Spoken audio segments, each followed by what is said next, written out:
¿cierto? Entonces, el periodo de la señal S2 es 1, ¿sí? No escribí expresamente aquí, debería haber puesto el periodo, pero el 1 se puede omitir ahí, ¿cierto? Como coeficiente el 1 no es necesario escribirlo. Lo voy a poner en otro color para que sepamos que ahí está, ¿sí? Entonces quiere decir que el periodo de la señal S2 es 1. ¿Cuál es la constante de tiempo de la señal S1? La constante de tiempo, tau, está expresada en la misma función, ¿sí? Es 0.25. Se supone que todo está en segundos, entonces será 0.25 segundos. ¿Cuánto vale 5 veces tau? Para tener una idea de el momento en que ya podemos considerar 0 la parte exponencial. 5 veces tau es 1.25, ¿cierto?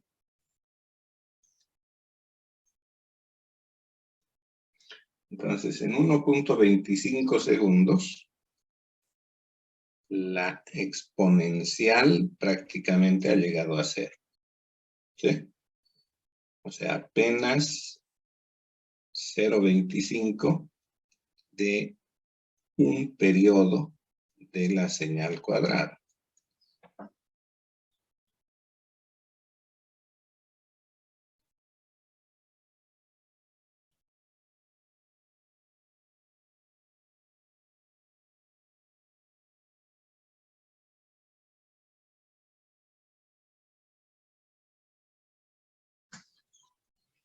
Entonces, bueno, el valor inicial es este 3, ¿sí? Porque para 0, para t igual a 0, la exponencial vale 1. Y en t igual a 0, el valor de S2 es prácticamente 3, ¿no? Entonces, inicia en 3 y a partir de ello va a decaer exponencialmente. Tal vez me habría convenido hacerlo más amplio, ¿no? Porque no tiene valores negativos.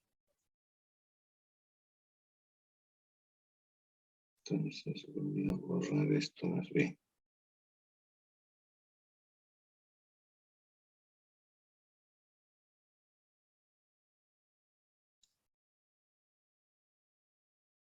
Lo voy a trasladar un poco más abajo.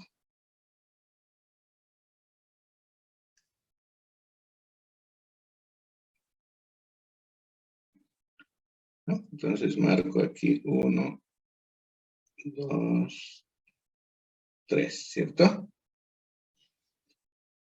Y en el eje horizontal, el tiempo, me interesa verlo hasta un poco más de 5 veces tau. O sea, más de 1.25.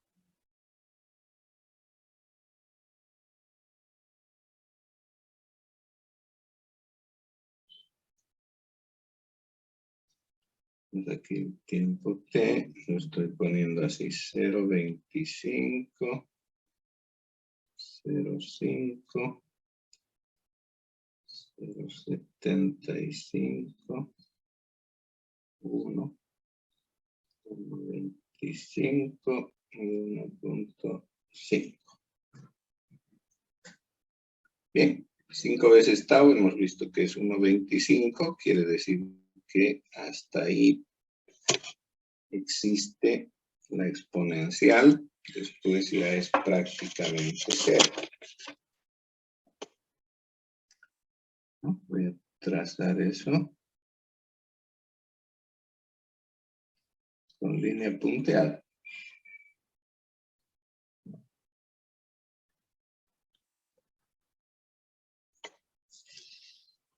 Ahora trataremos de encajar ahí la onda cuadrada.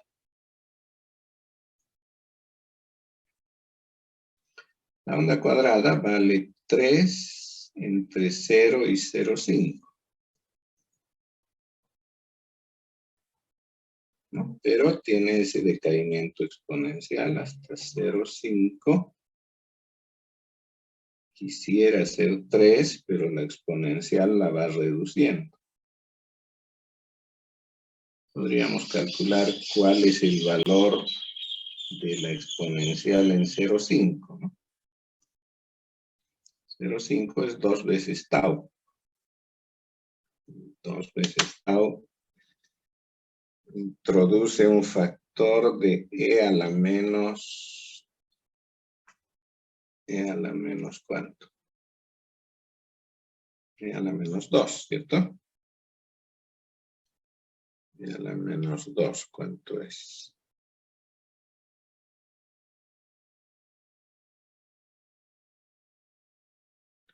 0,13 multiplicado por 3, 0,4.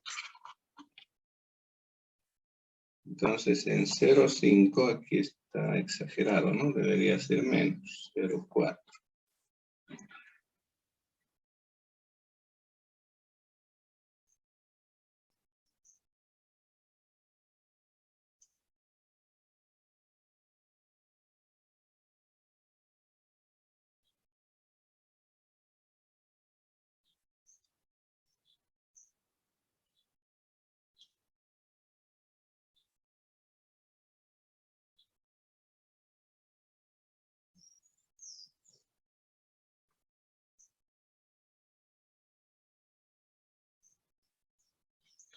Ahí está mejor, ¿sí?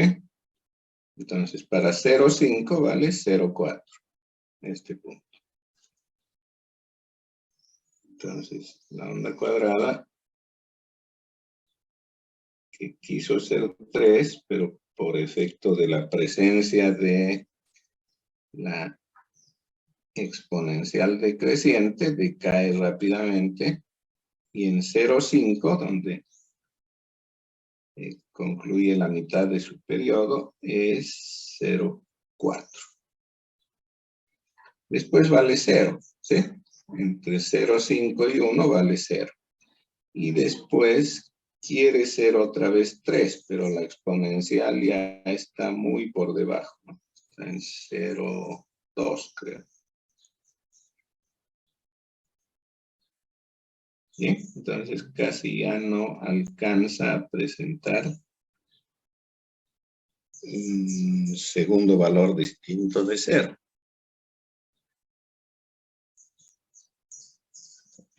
Bien, entonces esa podría ser nuestra representación gráfica de ese producto.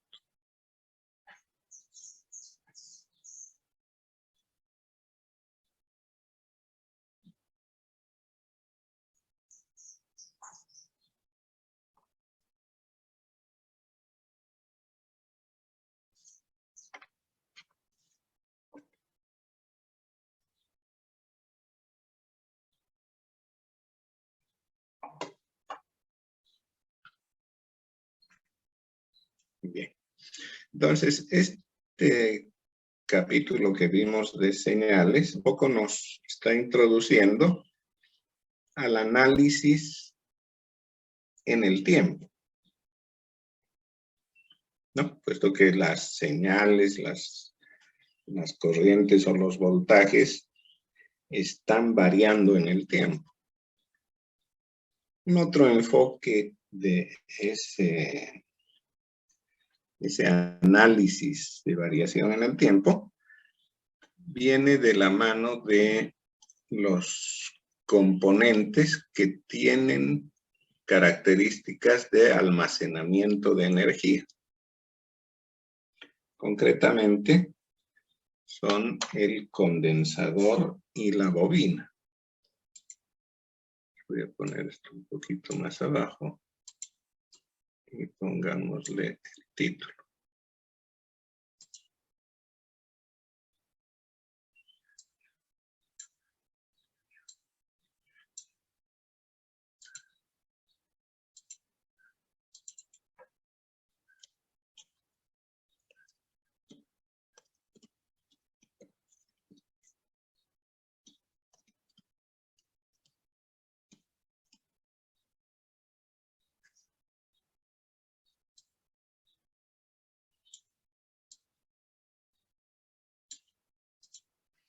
Bien, entonces nos dedicamos a estos dos componentes llamados condensador o capacitor y la bobina o autoinductor.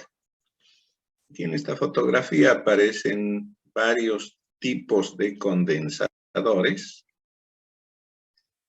¿no? En concreto, hay condensadores como estos que aparecen como botoncitos, ¿cierto? En diferentes tamaños, muy pequeños, más pequeños, un poco más grandes, ¿cierto? Son como botones. Y hay otros que son del tipo tubular, que son como tubos. La diferencia entre unos y otros es que estos condensadores tipo botón están hechos de dos placas metálicas conductoras separadas por un aislante. ¿Ya? Los otros, principalmente estos dos de acá, son condensadores que se realizan, se fabrican a partir de algún elemento químico que produce un alto aislamiento, pero que es válido solamente en tanto se mantenga polaridad positiva, negativa entre los terminales del condensador. Si se invierte la polaridad, se produce en el condensador internamente, en ese compuesto químico del que está hecho, una inversión de su efecto esperado y puede llegar a destruirse completamente el condensador. Entonces, si invertimos el voltaje o la polaridad del voltaje en estos condensadores, el efecto que se produce es prácticamente de una desintegración completa del elemento. Entonces, se destruye del todo el condensador. Hay un otro capacitor aquí, que es este que está acá en medio, que está hecho de dos láminas de metal separadas por un papel, ¿no? Es como un sándwich, dos hojitas metálicas como de papel aluminio o algo así, y en medio de ellas hay un papel. Normalmente le ponen algún aceite, algo así al papel, con la finalidad de aumentar el aislamiento. ¿Bien? Y ese par de láminas metálicas más el papel se lo enrolla, por eso es que aparece así como un tubo. Se enrolla y a cada una de las láminas se le asocia un terminal, que son esos dos extremos, ¿sí? Aquí uno y aquí el otro. Entonces, a diferencia de los de botón, lo que se consigue con este arreglo es aumentar el área de las láminas metálicas. Aquí también se ven dos condensadores. Fíjense en estos dos, me voy a referir a este primero. Noten que tiene una perilla aquí. ¿Sí? Los terminales están uno acá, el otro acá.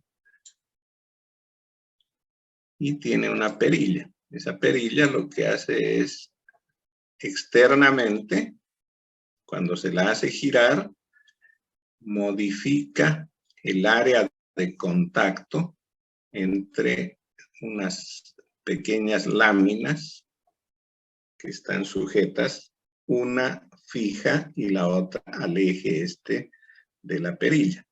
Entonces, al rotar, al girar esa perilla, cambia el área de contacto, haciendo también que varíe la capacitancia de este dispositivo. Entonces, a diferencia de los demás que son de valor fijo, este condensador es variable, ajustable, digamos, desde el usuario. Y bueno, aquí hay otro que también tiene la misma característica variable, pero el ajuste no se lo hace normalmente externo, es decir, que el usuario no actúa directamente sobre él. En los instrumentos, en los equipos en los que se usa este tipo de condensadores, el condensador está dentro, encerrado en una caja, y por lo tanto el usuario no tiene acceso a él. Quien puede acceder a él para modificar su valor podría ser un personal especializado con la finalidad de realizar ajustes, mantenimiento en el sistema, ¿no? Entonces, mediante una herramienta, hace girar un poco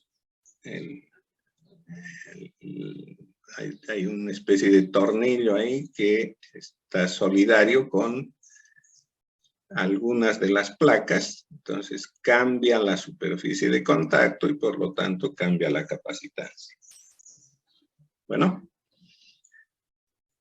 entonces este dispositivo llamado condensador tiene como símbolo justamente lo que hemos descrito. Se ve como dos láminas paralelas, ¿cierto? En algunos casos se dibuja una de las lineecitas estas curva.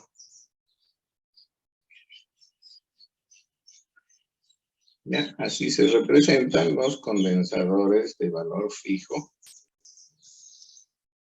tanto los de botón como los de papel. Los que tienen polaridad, esos que se denominan electrolíticos, se los suele representar de esta manera. Entonces aquí está el polo positivo y aquí el negativo. ¿No? Como les digo, ya en la aplicación de este tipo de condensadores llamados electrolíticos, hay que tener siempre el cuidado de conectarlos con la polaridad indicada. Por eso en el propio condensador viene marcado por el fabricante cuál es el polo positivo y cuál el negativo. Con los demás no hay problema, se pueden invertir sin mayor complicación, ¿no?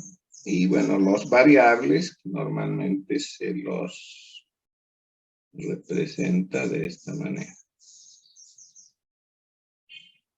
Con una flechita se indica que se puede variar, ¿no? Bien, ahora el condensador tiene una característica eléctrica llamada capacitancia. La capacitancia, pongamos primero esto. ¿No? Decía, el condensador está hecho primariamente de dos láminas. Voy a dibujar dos láminas metálicas, ¿sí?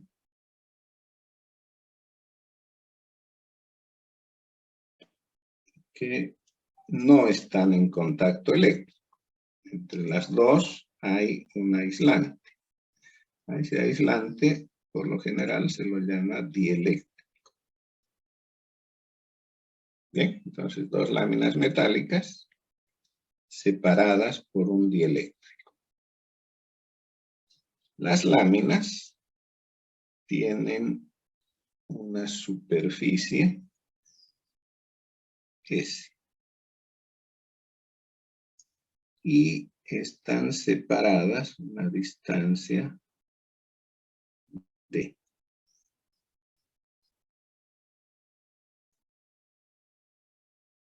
¿Ya?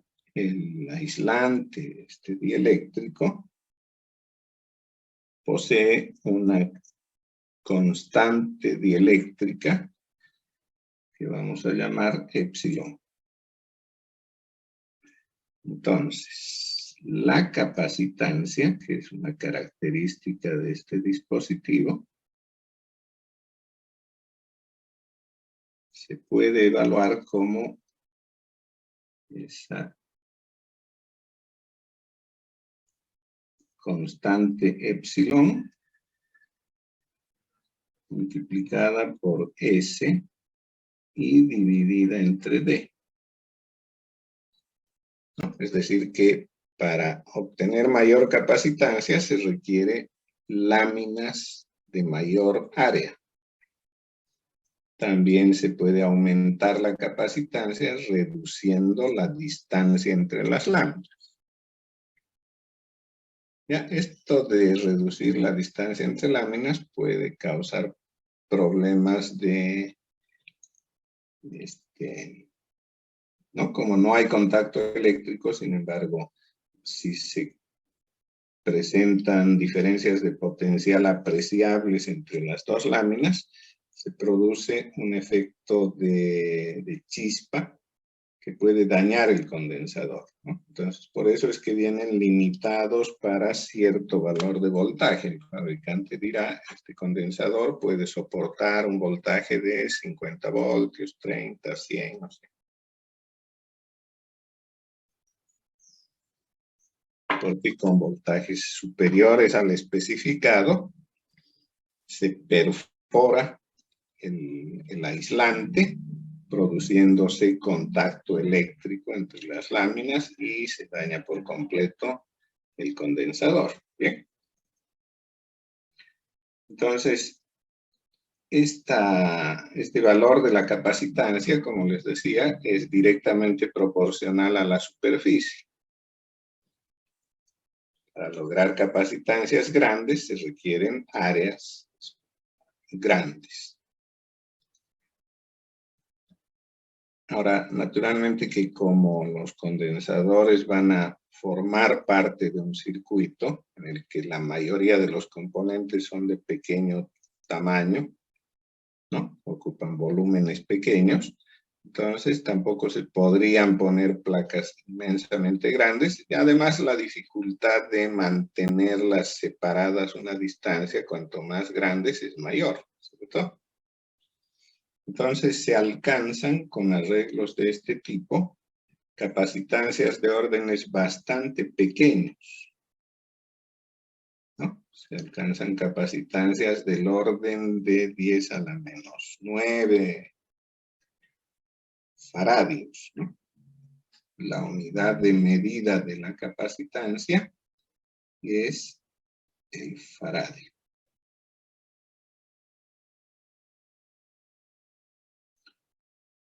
Que se simboliza con la letra mayúscula F. Entonces, con capacitores del tipo botón, las capacitancias máximas, digamos, alcanzan unos cuantos nanofaradios. Para alcanzar capacitancias mayores, ya del orden de los microfaradios, se recurre a capacitores de papel, con los que se pueden lograr algunos cuantos microfaradios. Pero para capacitancias mayores a estas ya no se puede utilizar ninguna de esas técnicas y se recurren a los electrolíticos. Los capacitores electrolíticos alcanzan órdenes ya de cientos y miles de microfaradios, pudiendo llegar, ¿no?, hasta casi un faradio.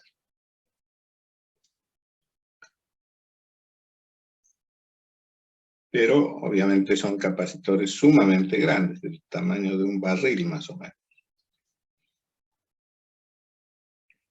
¿No? En la fotografía esa, este capacitor, el más grande, se puede leer claramente ahí, tiene 4.700 microfaradios, o sea, 4.7 milifaradios. Y debe tener un tamaño más o menos de unos 5 centímetros de largo. Entonces vean que ya son dispositivos bastante grandes. ¿Sí? Ahora, ¿cuál es la relación que existe entre el voltaje y la corriente en un condensador? En una resistencia, lo habíamos estudiado, la relación entre el voltaje y la corriente la establece la ley de Ohm.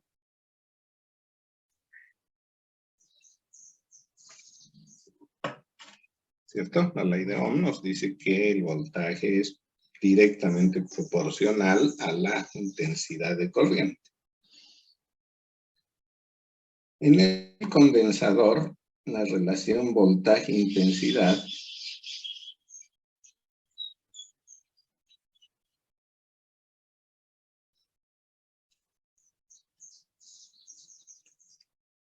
marcar así.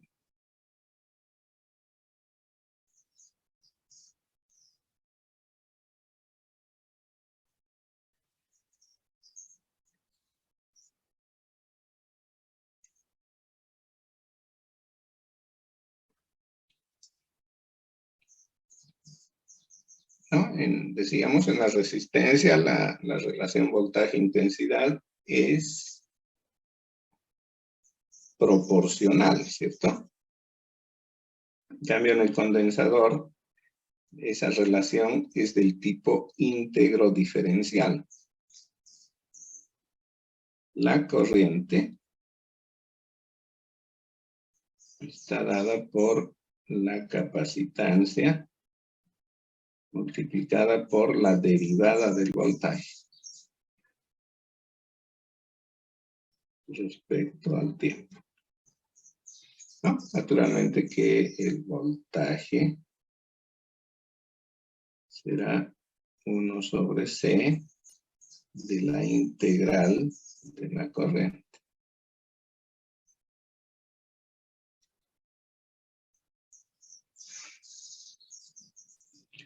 Bien, entonces en el condensador, las relaciones voltaje-intensidad son del tipo íntegro diferencial.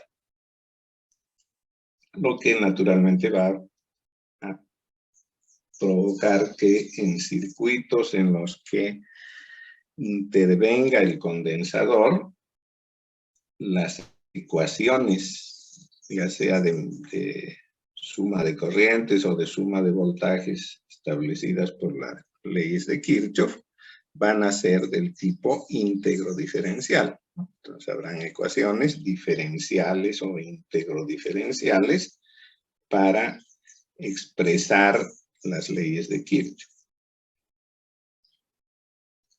Bien, ahora los condensadores, al igual que las resistencias, se pueden asociar en serie o en paralelo.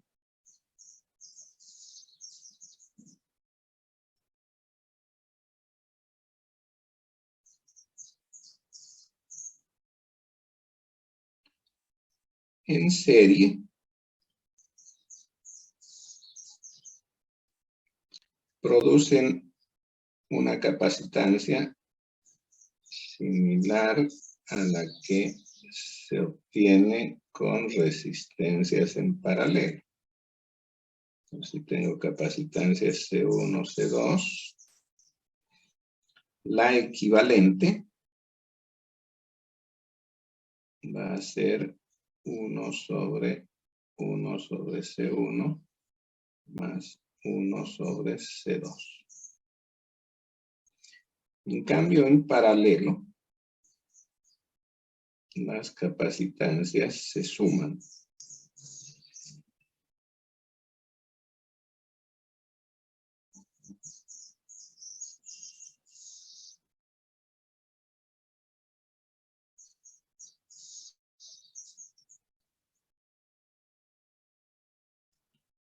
Esto es paralelo. Bien. Entonces, en paralelo se suman lo mismo que las resistencias en serie. Y en serie se suman los recíprocos para producir el recíproco del equivalente, lo mismo que las resistencias en paralelo.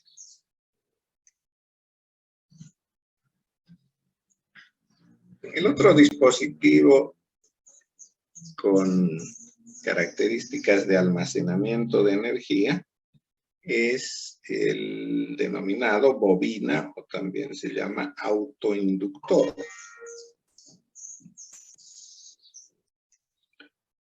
La bobina no es más que un alambre con aislamiento, ¿sí?, arrollado alrededor de un elemento que puede ser o que tenga características magnéticas. Inclusive puede ser el aire, ¿no? Entonces se puede arrollar alrededor de un material ferromagnético. El efecto que se consigue es el de modificar o cambiar el campo eléctrico al circular corriente por campo magnético, ¿no? Entonces el campo eléctrico, producto de la corriente, induce un campo magnético. Ahora,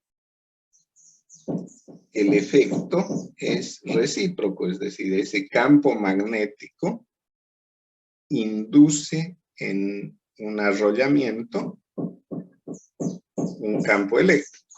Por eso se llama autoinductor, porque él se autoinduce campo eléctrico al cambiarlo por campo magnético. El símbolo que se utiliza para las bobinas es muy parecido a la forma que tiene, ¿sí? Se dibuja de esa manera.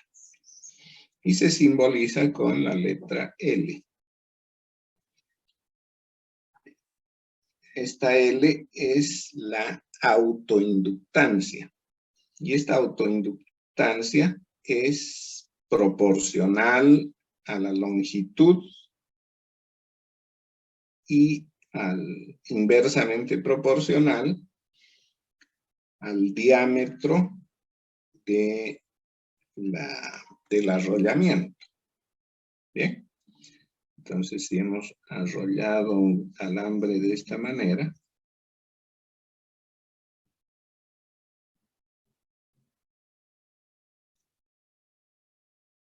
esta es su longitud L. Y el diámetro, ¿sí? Entonces, la autoinductancia L, que se expresa en henries, es proporcional directamente a la longitud, inversamente proporcional al diámetro. Y esta constante mu es una constante del medio del núcleo del arrollamiento.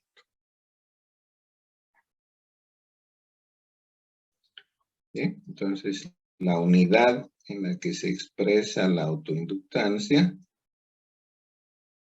es Henry.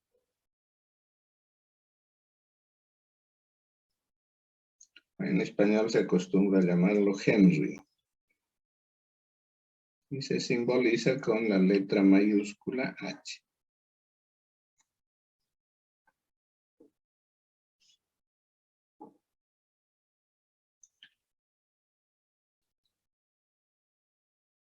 Al igual que los condensadores, se pueden asociar tanto en serie como en paralelo.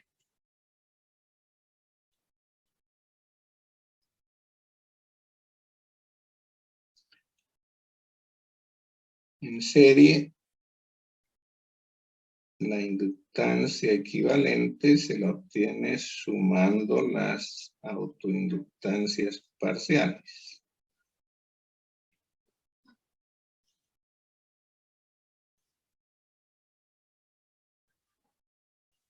¿Cierto? Lo mismo que resistencias en serie.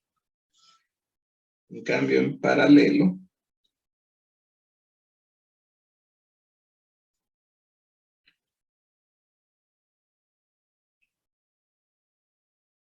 la autoinductancia equivalente de dos bobinas conectadas en paralelo, L1 y L2, se obtiene del recíproco de la suma de los recíprocos.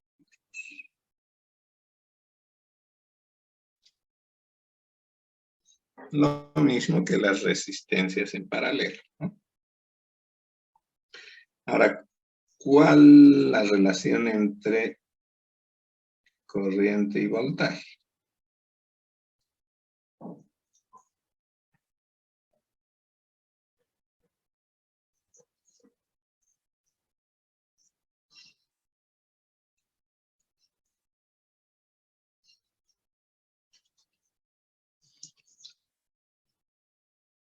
Las relaciones voltaje-intensidad en la bobina están dadas también mediante relaciones íntegro-diferenciales. El voltaje es L por la derivada de la corriente.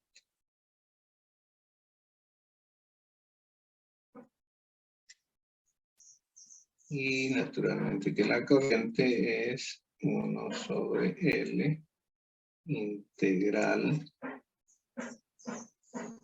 de B de T.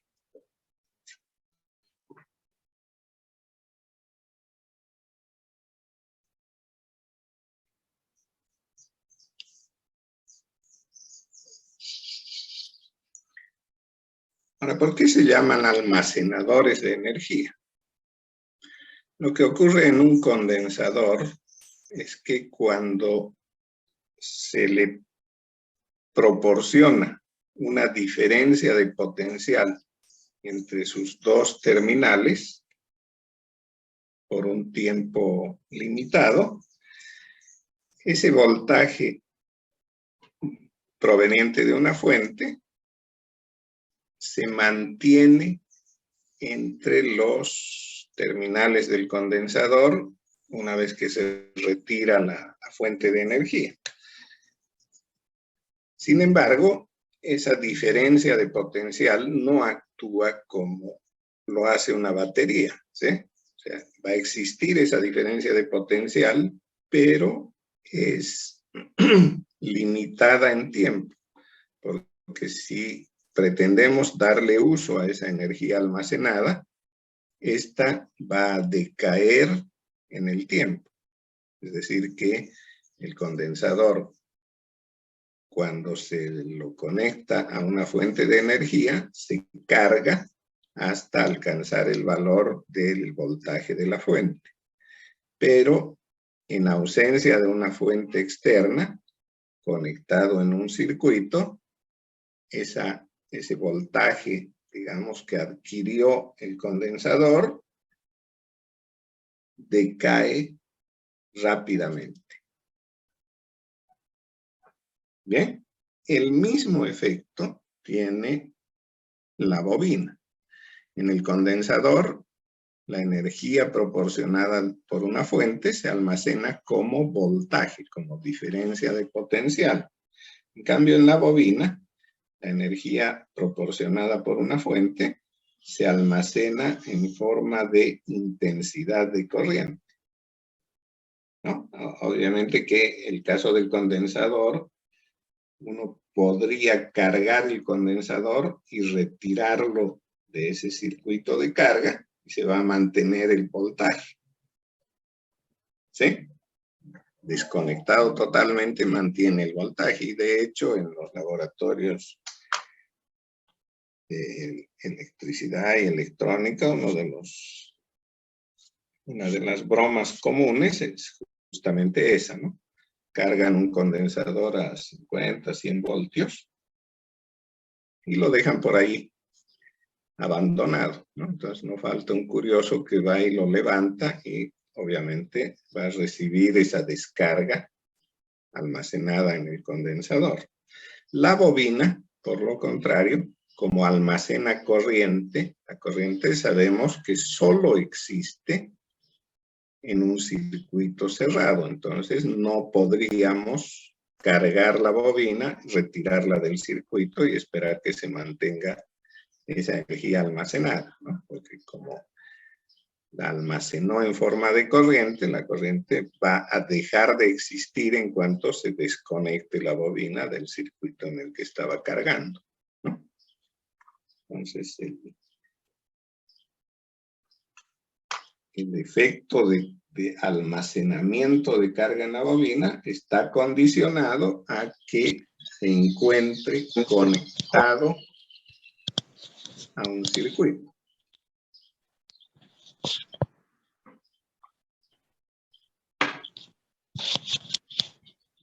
Entonces ahora estudiemos circuitos con estos elementos. Vamos a empezar viendo un circuito sencillo que contenga solamente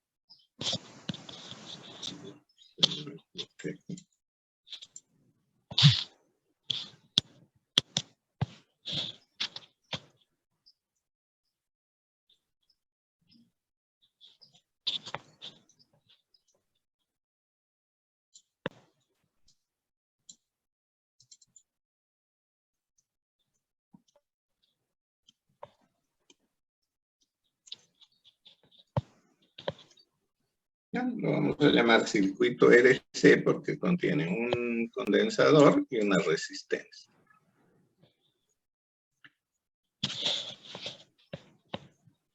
¿En qué consiste esto? Dispondremos de una fuente de voltaje continuo, una batería, ¿cierto? BS.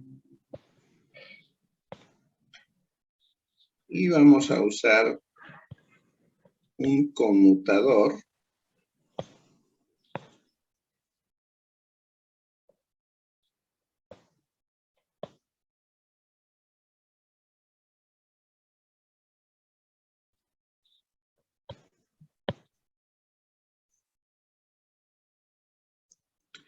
¿ya? Un conmutador de 2 posiciones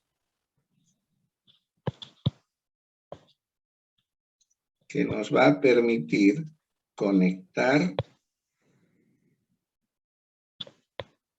esta serie RC, una resistencia y un condensador, en una posición con la batería y en otra posición desconectada de la batería en circuito cerrado.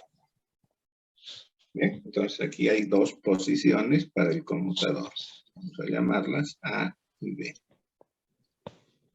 Entonces este conmutador lo voy a poner con otro color para que no se confunda la idea. Puede estar en la posición A o en la posición B. ¿De acuerdo? Entonces, lo que vamos a hacer primero es conectar el conmutador, lo voy a llamar S, a la posición B, es decir, sin fuente de energía, y lo vamos a dejar muchísimo tiempo ahí, 1 año, 2 años. En realidad, bueno, no es necesario tanto, hemos visto que el condensador mantiene, decíamos, carga, y esta, al conectarse a un circuito va a decaer muy rápidamente. Entonces veremos enseguida en cuánto tiempo decae, ¿sí? O sea, decae, como ya sabemos, exponencialmente y lo hace siguiendo esa ley exponencial con una constante de tiempo reducida.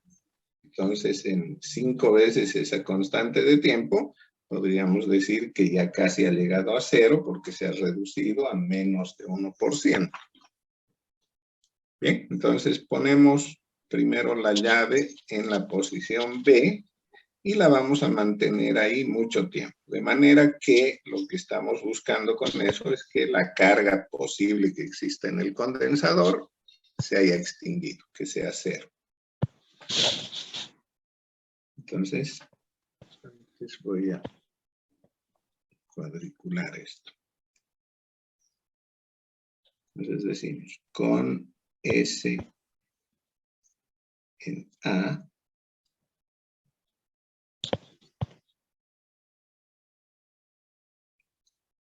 se mantiene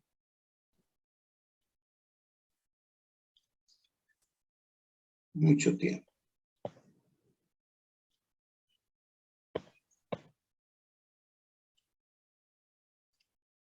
Lo que significa que el voltaje en el condensador va a llegar a 0.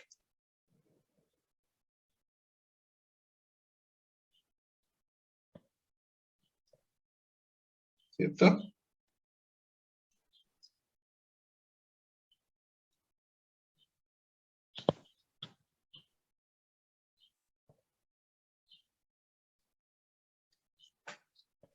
Esa será nuestra condición inicial.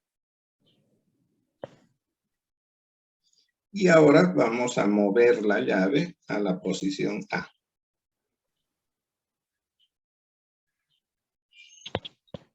Y a partir de ese momento empezamos a tomar el tiempo. Entonces, en t igual a 0, S cambia a B. ¿Cierto? Estaba en la posición, perdón, cambia a... estoy al revés, ¿no? Estoy al revés aquí. Decía con S en la posición B más bien, ¿no? Para que se descargue del todo.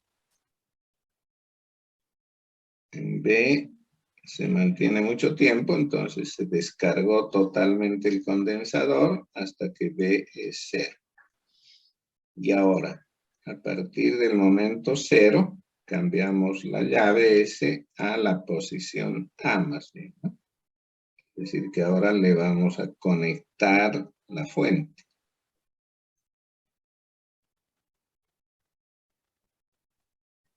¿Sí? Entonces el circuito ahora está formado por la serie fuente DS, la resistencia y el condensador. Bien. Entonces, como ya hay un circuito cerrado, existe la condición, porque tenemos una fuente, de que exista corriente. ¿Cierto? Podríamos escribir la ecuación de suma de voltajes de este circuito, ¿sí? ¿Hay alguien que tiene el micrófono abierto, por favor? Ciérrelo.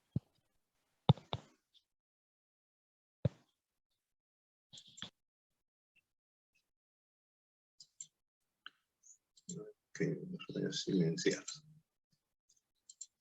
Bien. Entonces, decíamos que habiendo estado en la posición B, ahora sí ya está corregido, por mucho tiempo el condensador ya no tiene carga, es decir, que el voltaje en el condensador ha llegado a 0, y a partir de ese momento empezamos a cronometrar, a tomar el tiempo, y conmutamos en ese momento a la posición A. Entonces se cierra el circuito, fuente de voltaje, resistencia, condensador. y le aplicamos la ley de Kirchhoff, ¿sí? La ley de Kirchhoff de voltajes. Voy a tomar esa suma de voltajes a partir de este nodo. Entonces tengo menos Vs más el voltaje en la resistencia, ¿sí? El voltaje en la resistencia es el producto resistencia por intensidad, ley de Ohm, R por I. En el condensador voy a tener un voltaje de C, ¿cierto? Con eso completé la suma, son 3 elementos, 3 voltajes. Kirchhoff dice que esta suma es cero.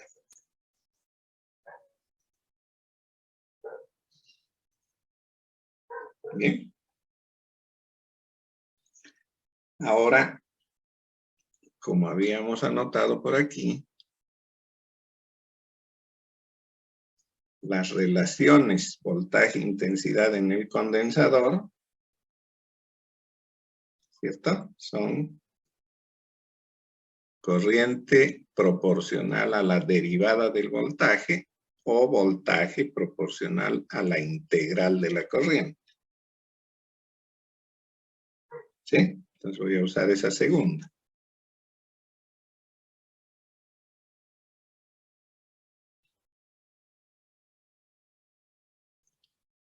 En lugar de voltaje en el condensador, voy a poner esa expresión.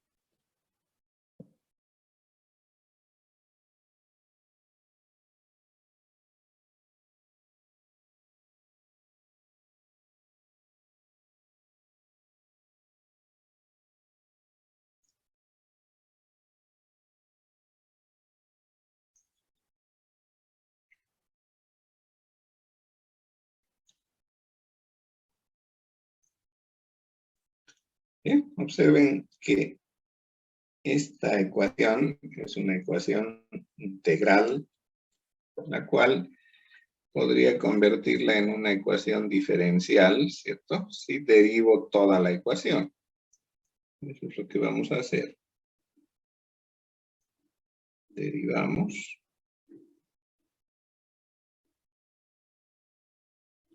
Y con eso tenemos la derivada de Bs, que como es una constante, vale 0, más R por derivada de I de T, más 1 sobre C, ¿cierto? La derivada de la integral es la misma función.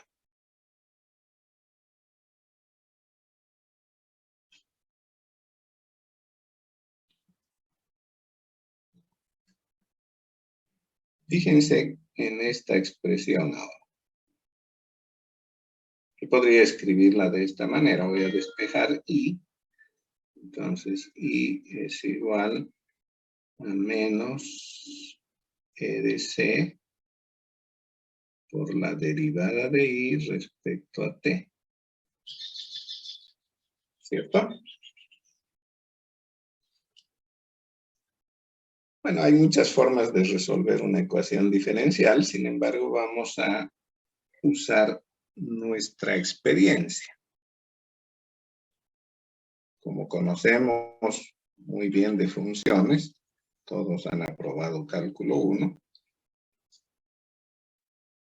La pregunta es, ¿qué función, porque I es una función del tiempo, qué función es igual a su derivada? ¿Sí? Porque eso es lo que dice esta expresión. I es igual a, bueno, menos RC por la derivada de I de T. Entonces, recurro a su experiencia en cálculo. ¿Qué función conocen que sea igual o tenga la misma forma que su derivada?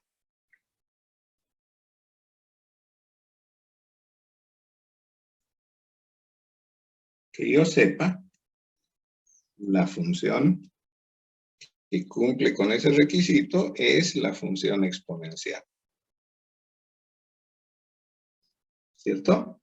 Entonces, podríamos proponer como solución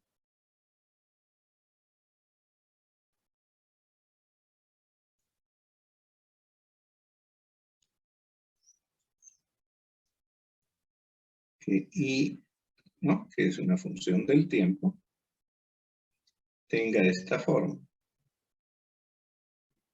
Y sub 0, e a la menos t sobre tau.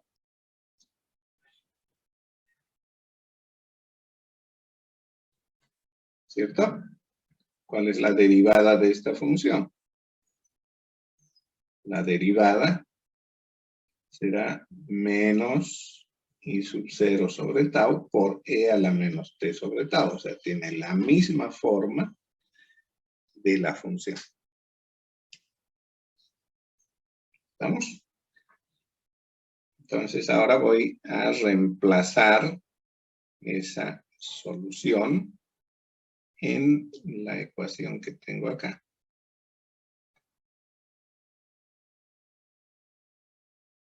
En lugar de i, pongo todo eso. I sub 0, e a la menos t sobre tau igual a menos RC por la derivada de i. ¿Cuál es la derivada de i? Menos i sub 0 sobre tau e a la menos t sobre tau. ¿Cierto?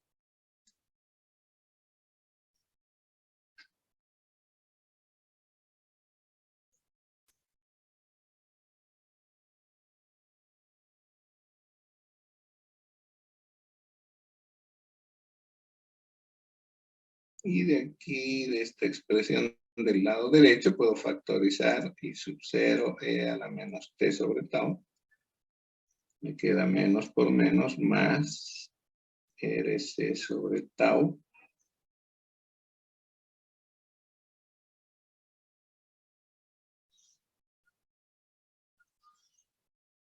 ¿Cierto?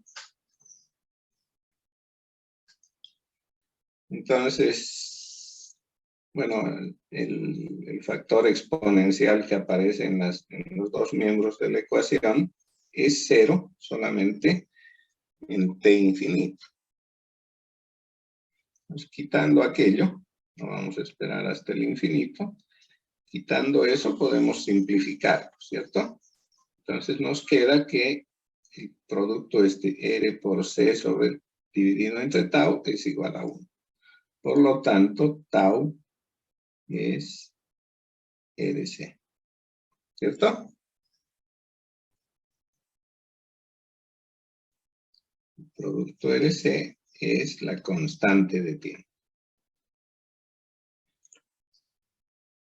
Ahora lo que nos queda es determinar cuál es el valor de I sub 0.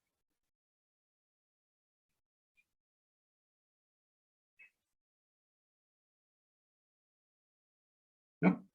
Eso lo podemos determinar a través de una evaluación rápida de la condición inicial. Decíamos, la condición inicial, es decir, el tiempo t sub 0, ¿cómo ve el circuito? El circuito en t igual a 0, es decir, cuando se ha movido la llave a la posición A, es la serie de fuente de voltaje, resistencia, condensador, ¿cierto? Siendo el voltaje del condensador igual a 0. ¿Sí? O sea, la condición inicial es voltaje en el condensador igual a 0. Si el voltaje en el condensador es 0, entonces todo el voltaje de la fuente está aplicado sobre R. De manera que la corriente I en T igual a 0 es simplemente Ds dividido R.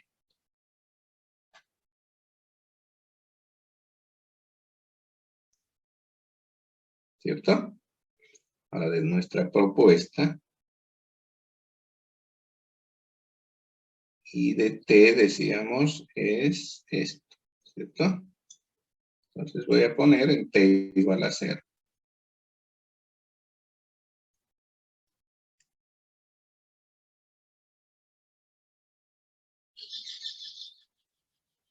S sobre, ¿no?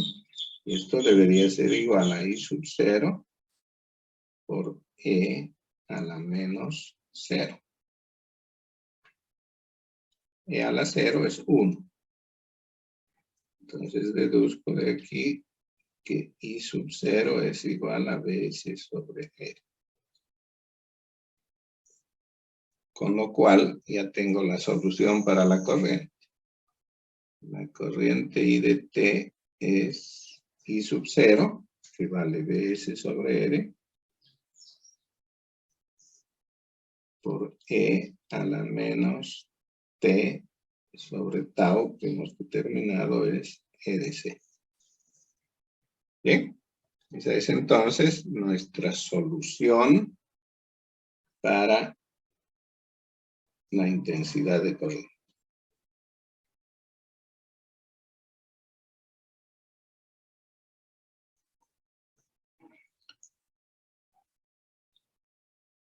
Podemos fácilmente determinar el voltaje en la resistencia, por ejemplo.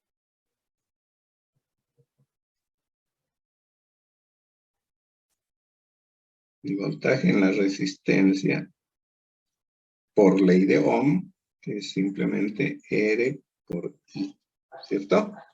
Siendo I la que acabamos de escribir. Entonces, ¿sí? I es BS sobre R por E a la menos T sobre RC. Se cancela R con R en el producto y nos queda que el voltaje en la resistencia había sido BS por E a la menos T sobre RC. ¿No? Podríamos considerar que en la resistencia, tanto la corriente como el voltaje decaen exponencialmente. Ahora, ¿cuál es el voltaje en el condensador? Puedo hacerlo muy fácilmente, ¿sí? De la ley de Kirchhoff, habíamos escrito menos BS más, ¿cierto? R por I, que es el voltaje en la resistencia, más el voltaje en el condensador, y esto es 0. Entonces, el voltaje en el condensador había sido BS menos BR. ¿Sí? Siendo BR esta forma exponencial,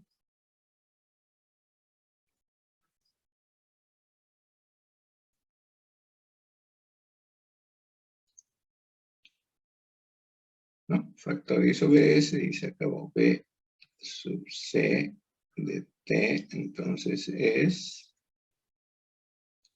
BS por 1 menos E a la menos T sobre RC. ¿Cierto? Es decir que el voltaje en la resistencia decae exponencialmente. Eso es lo que dice esta expresión. En tanto que el voltaje en el condensador, al contrario, crece exponencialmente, ¿sí? Pero de manera asintótica hasta hacerse igual a BS. Porque para T grande el factor exponencial tiende a 0, entonces BC tiende a BS. Podemos graficar, no ha de ser nada difícil porque ya conocemos estas formas de onda.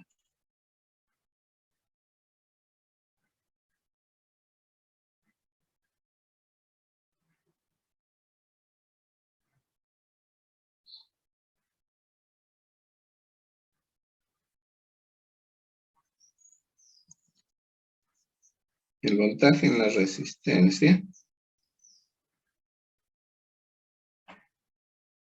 tiene esta forma exponencial decreciente.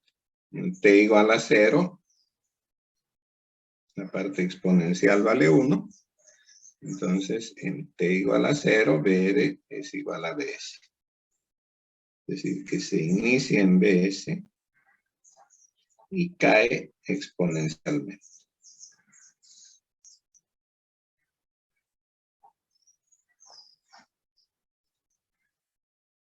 ¿No? En 5 veces tau se hace prácticamente 0. La corriente tiene la misma forma, ¿sí?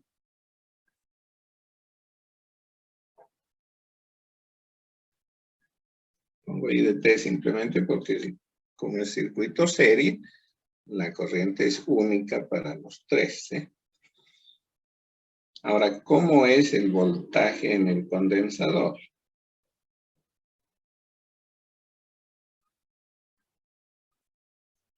El voltaje en el condensador tiene esta forma exponencial creciente. Su asíntota es Bs.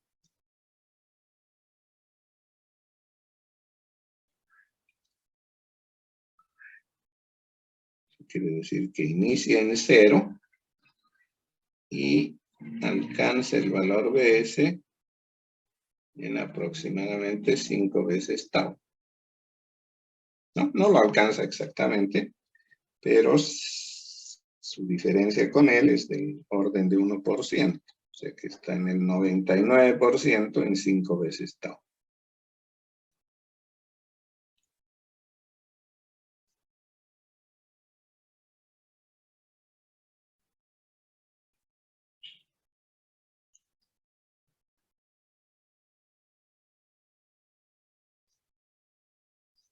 Bien.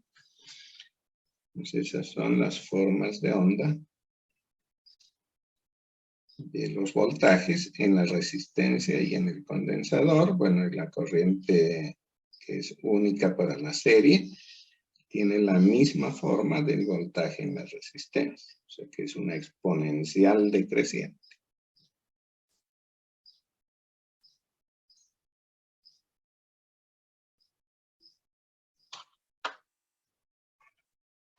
¿Hay alguna duda?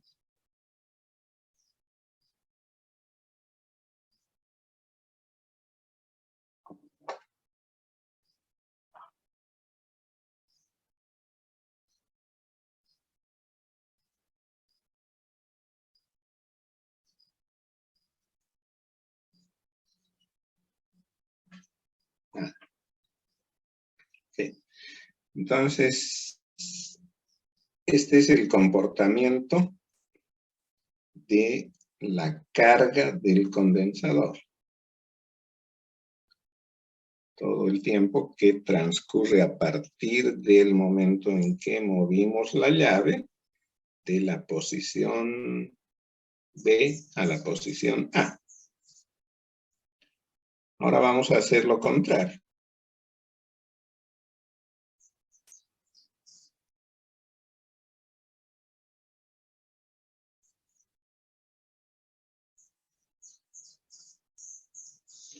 Entonces dejaremos mucho tiempo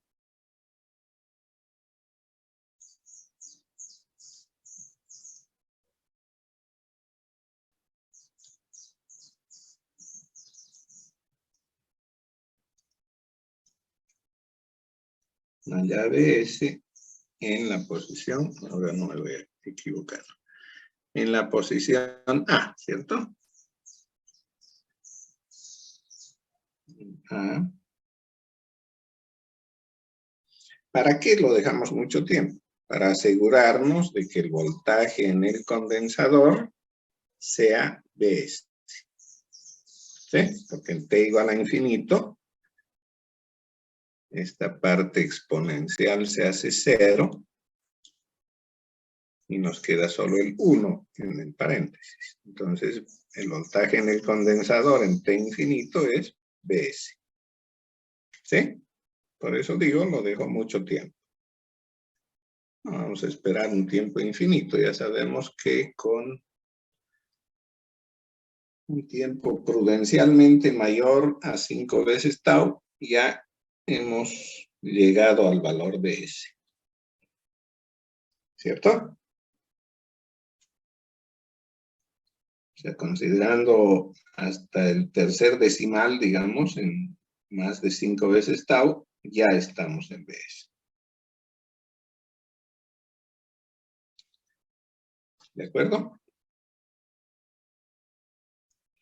Entonces, nuestra condición inicial, porque en t igual a 0 vamos a conmutar a b,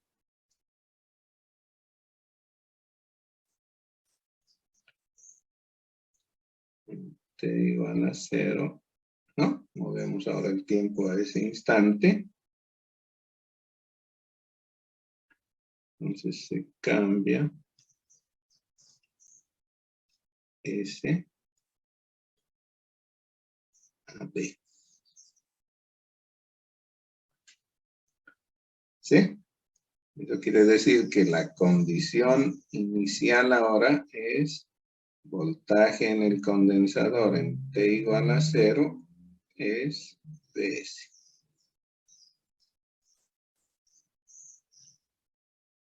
¿Cierto?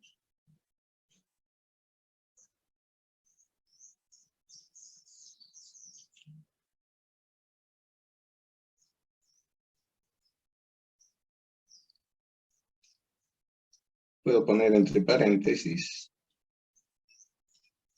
que al estar el voltaje en el condensador en Vs, la resistencia tiene a la izquierda Vs, ¿cierto? A la izquierda tiene Vs y a la derecha también tiene Vs. O sea, que la diferencia de potencial en la resistencia es 0. Por lo tanto, la corriente es 0. Voy a poner así.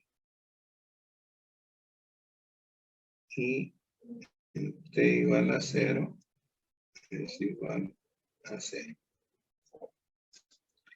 Ok. Entonces, en T igual a 0 cambiamos la llave a la posición B. Ahora ya no hay la fuente, ¿sí? El circuito está cerrado, pero lo cierran la resistencia y el condensador únicamente. Por lo que la ley de Kirchhoff de suma de voltajes dirá voltaje en R más voltaje en condensador igual a 0. El voltaje en la resistencia, por ley de Ohm, es el producto I por R. En el condensador, el voltaje es 1 sobre C derivada es integral, ¿no? Integral.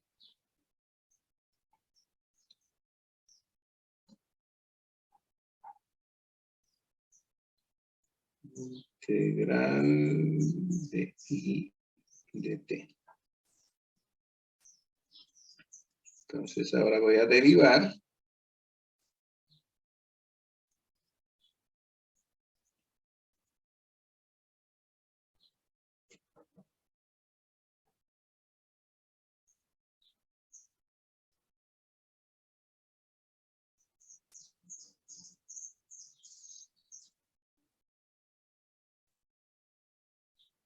Y otra vez estoy en presencia de la misma relación para la corriente.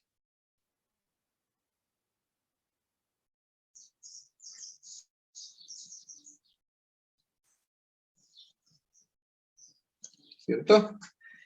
La corriente tiene la misma forma de su derivada primera. Entonces, su forma va a ser la exponencial decreciente.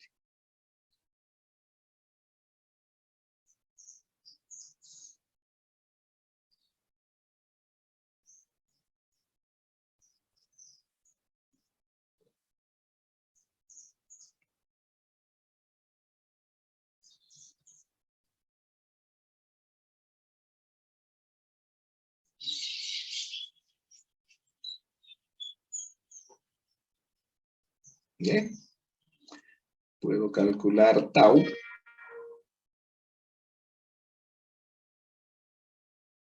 Del mismo modo que habíamos hecho en el anterior, vamos a obtener que tau es el producto RC.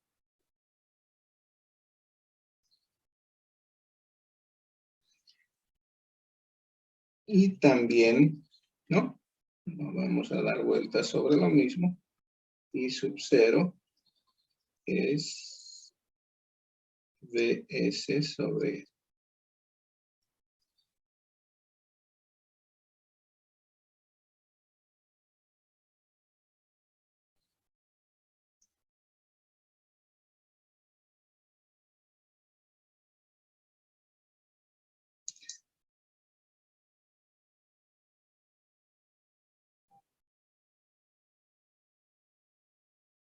Bien. Entonces, el voltaje en el condensador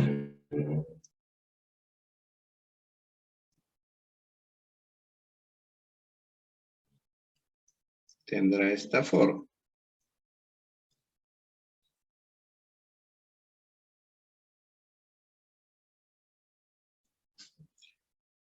A partir de su valor inicial, que es Bs, decae exponencialmente.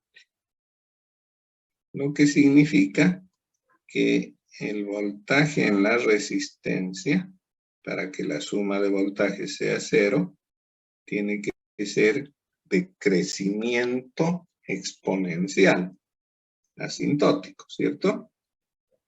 Es decir, 1 menos e a la menos t sobre tau por Bs.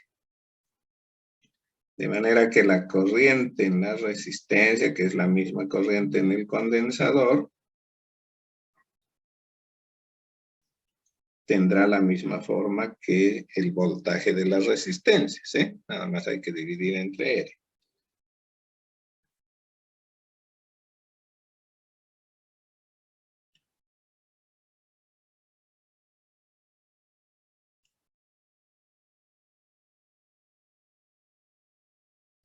¿No? Entonces se han cambiado las formas de esta manera. Tanto el voltaje en la resistencia como la corriente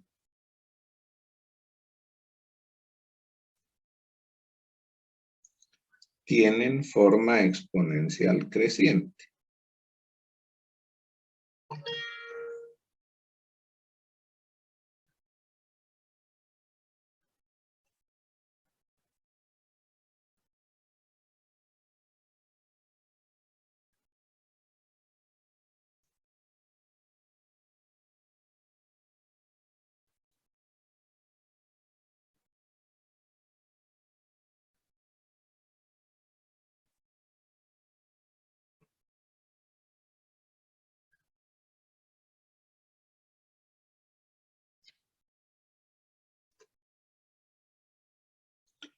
En cambio, en el condensador es exponencial decreciente.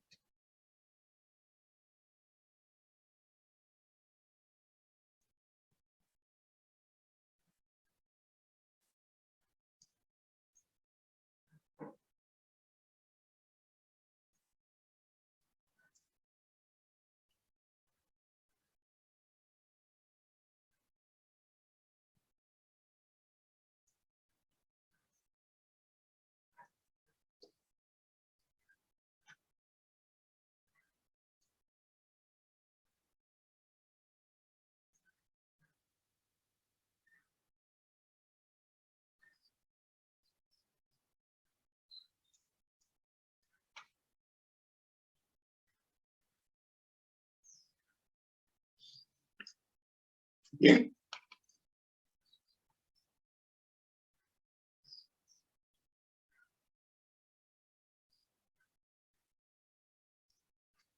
Ya estamos casi en las 9. Hay una pregunta por aquí en el chat. La exponencial, dice. No sé qué quiso decir Henry Alpire. No, Jeremy Alpire.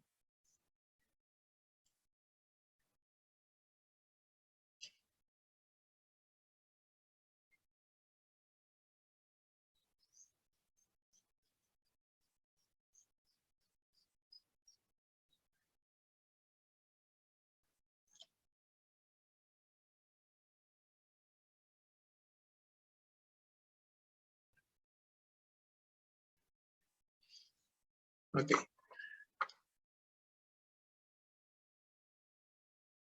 ¿No hay preguntas? Listo, entonces dejamos la clase aquí. Continuaremos el jueves. Les hago saber esto. Habíamos marcado 3 parciales, ¿sí? Decíamos que no va a haber examen final. Entonces ya dimos el primer parcial con el tema de el central, solución de circuitos resistivos, ¿sí? Solamente con resistencias en corriente directa, ¿cierto? Incluimos fuentes dependientes. Ahora este segundo parcial que se nos viene va a incluir todos esos teoremas que hemos visto, teorema de Thevenin, de Norton, superposición y transferencia de potencia. Bien, más señales. Ya, esta parte de almacenadores de energía, circuitos RC y los que vamos a ver, no van a entrar en el examen. ¿De acuerdo? Entonces, solamente teoremas y señales.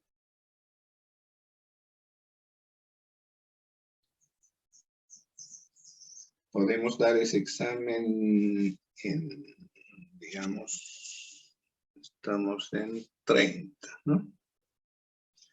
Podría ser el jueves 9.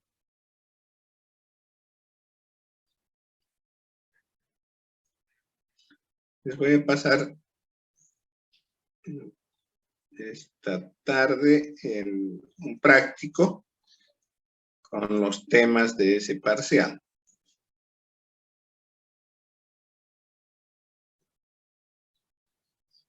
Bien, entonces fijamos para el jueves 9 el examen.